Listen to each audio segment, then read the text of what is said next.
Welcome to our Emergency Preparedness video series. This is one of 12 videos that will become available during this year, one each month. First, let us introduce ourselves. I'm Jennifer Ponce, Emergency Services Coordinator for the City of Morgan Hill. And I'm Randy Christensen, an instructor for Morgan Hill's Community Emergency Response Team. Being prepared for disasters and emergencies can seem like a big job. Many people don't know where to start, so they never start at all. Do One Thing is a 12-month program and has been adopted nationally by emergency services of many counties. The program makes it easy for you to prepare yourself, your family, and your community for emergencies or disasters. The goal of this presentation is to help you safely meet your basic needs during an electrical outage. Our objectives are threefold. Place flashlights and batteries strategically throughout the house and regularly check their condition. Create a power outage plan. Make decisions about what you can do before, during, and after a power outage. Consider purchasing some type of power generator to minimize the effects of a power outage. Loss of power can drastically affect your life. We use electricity for almost everything: heat, food, light, and medical equipment. Many of your gas appliances require electricity to run. Example is your natural gas furnace. The fan or blower requires electricity to circulate the heat through the house. A power outage is normally a result of some other emergency like winter storms, earthquakes, and public safety power shutoffs. Loss of power can create dangerous situations. Most medical equipment, water pumps, refrigeration, and even sanitation services require electricity. By being proactive, you can keep your family safe and comfortable when you don't have utility power. Electrical lighting has become a norm in our society. Many people are fairly crippled without light, particularly during the night. Flashlights and lanterns can save lives. They're safe. They can last a long time without much maintenance. They are reusable by just changing batteries and maybe a bulb.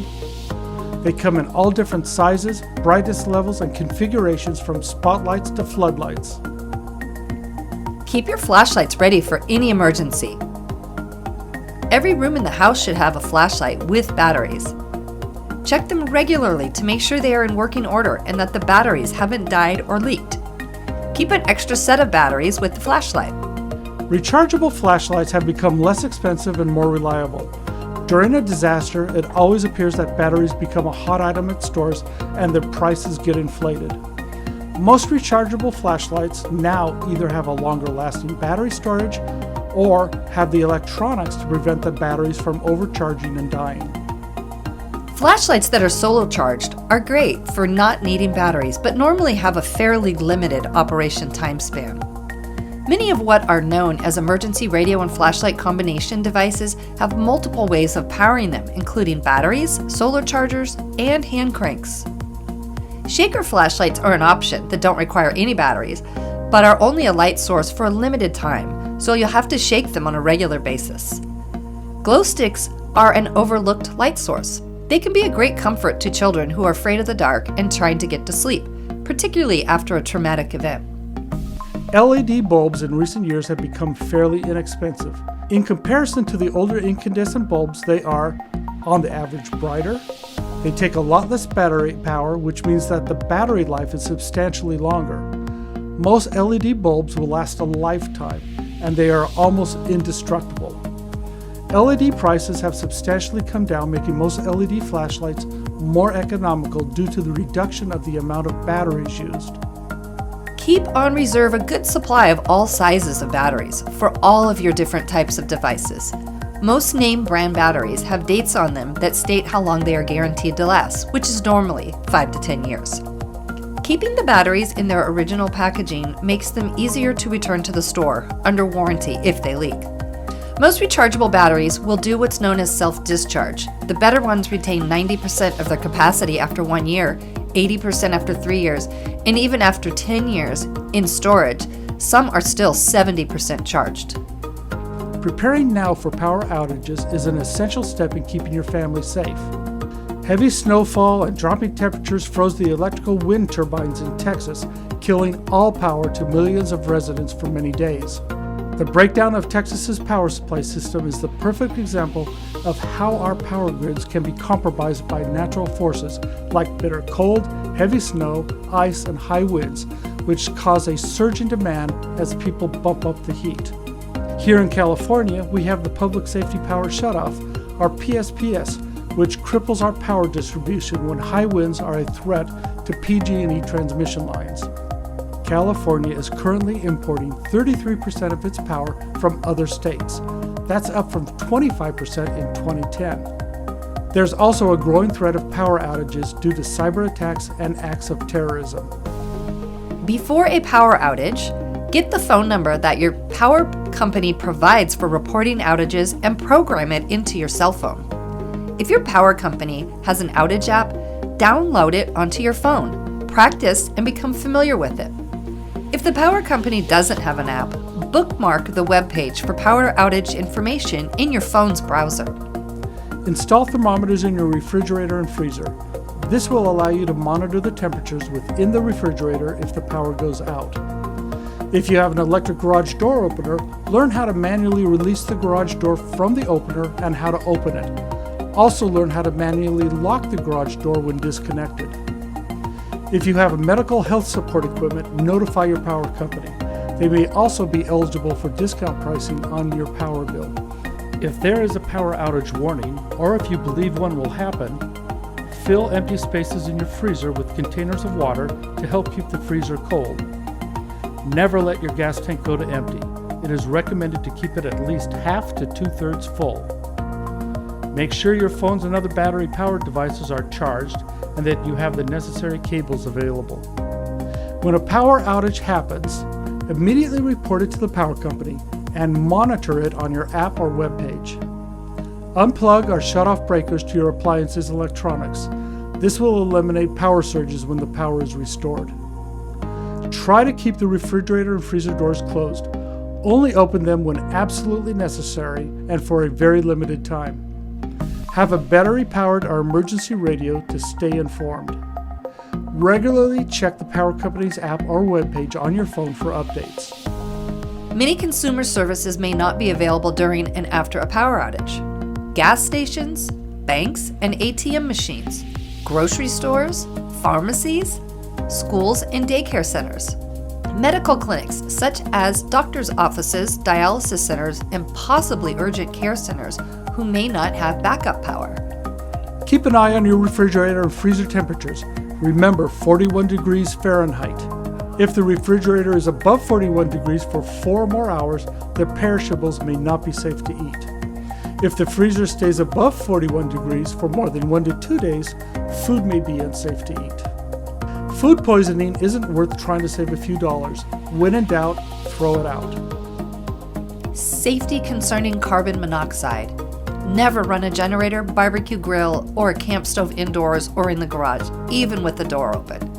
Never use a portable heater indoors unless it's clearly marked for indoor use. Don't use your gas oven as a heater. Never use a charcoal or gas grill inside. Some absolute safety rules concerning power outages.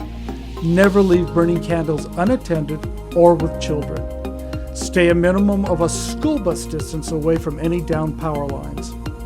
Install a carbon monoxide detector in your home.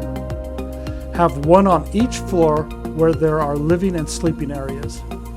Carbon monoxide is slightly lighter than air, so detectors should be placed on a wall about 5 feet above the floor. They can be placed on ceilings, but then their readouts are difficult to monitor. Replace every 5 to 7 years. Carbon monoxide detectors, manufactured after August 1st, 2009, will beep 2 times every 30 seconds when they have reached end of life. Always assume that a downed power line is energized, having electricity going through it. Never drive over downed power lines. Any wires in the street should be treated as powered lines, even though they may be cable or telephone lines. Stay away from any item that the power line may have fallen onto or into. Never get out of a car that is in contact with a downed power line. When you step out of the vehicle, you may ground yourself and be electrocuted. Only the power company should move downed power lines. They have special equipment. Power lines have a lot more electricity running through them than what you find in your home. The electricity can jump many feet from the wire to your body. Many of our distribution lines are now being placed underground, but many are still using poles to take the power from substation transformers to our homes and businesses. These power lines can carry between 2,300 and 39,000 volts, which can arc up to 10 feet. The power that goes into your homes and businesses are stepped down to between 110 and 440 volts. Transmission lines, which carry the electricity from power generation plants to the substations, is between 44,000 volts to over 765,000 volts. This electricity can arc from 20 to 25 feet, the length of a school bus. Generators can be permanently installed. These are called either standby or whole house generators. You can also get portable generators that can either be hand carried or rolled with wheels. The electricity can go through a transfer switch in your home, or you can use extension cords to get the power inside. The electricity can go through a transfer switch in your home, or you can use extension cords to get the power to inside appliances. Many power options are available, such as gasoline, propane, natural gas, solar, or even hand cranked. Solar panels on your roof are a great option for supplementing your electrical power. For power emergencies, you'll need lots of batteries to store the captured solar power and a lot of panels to recharge those batteries. This is probably the most expensive option for power generation. Mechanical generators may be a more feasible option for electrical backup. Talk to an electrician or trained generator salesperson to get recommendations dependent upon your needs. Make a list of the primary items you'll want running during an outage. Adding up their amperage will give you an idea of what size generator to get. General amperage loads for different appliances and fixtures are available on the internet. Having the proper size generator will help reduce or eliminate the power outage impact. Standby or whole house generators need to be installed by licensed electricians. These type of generators are the most expensive option when selecting mechanical generators. Most hook up to the house through a transfer switch. This transfer switch can automatically detect when there is a power outage and switch from the power company's grid to the generator. There are also manual transfer switches. All require an electrician to install. The transfer switch is normally physically placed right next to your breaker panel since it gets wired into that panel or meter. The switch will prevent the power from overloading your home, which can melt wires and cause fire and death, and prevent the power generator from continuing to produce electricity into the house when the power comes back on. This prevents damage and injury to both you, the equipment, and the house. Some of the other options for portable power generators are portable old style or conventional generators, inverter, the new style of generators, portable power station are what some call solar generators, and portable solar panels. Portable conventional generators are the option that was predominant many years ago. They are quite loud because they run at full speed all of the time, thus making them less fuel efficient. They typically run on gasoline, but are available in diesel. The electricity is produced by conventional generators is many times not clean or stable enough to run electronic appliances. Power output is normally between 3,000 and 10,000 watts. Typical cost for a portable conventional generator is between $400 to $2,500. Portable inverter generators are a newer variety which first started appearing in the late 1980s. They are usually more expensive than their conventional cousins, having more advanced and quieter engines, along with a more advanced electrical generation process.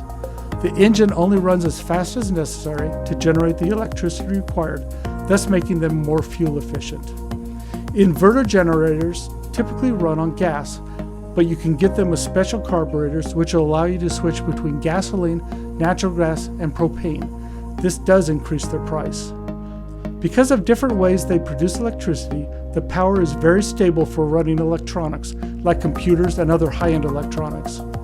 They normally provide between 1,000 and 8,500 watts, with a typical cost between $300 to $4,000. Portable power stations are the newest options available. They are sometimes called solar generators, a term that companies are trying to market. In layman terms, this is basically a plastic box containing a car battery, a power inverter to turn 12 volts DC into 115 volts AC, and other related electronics. They can be charged by plugging them into a home's wall, into a car's utility socket, or connecting it to a solar panel. One of the negative aspects is that when charging by a car or solar panel, it may take many hours to days to recharge.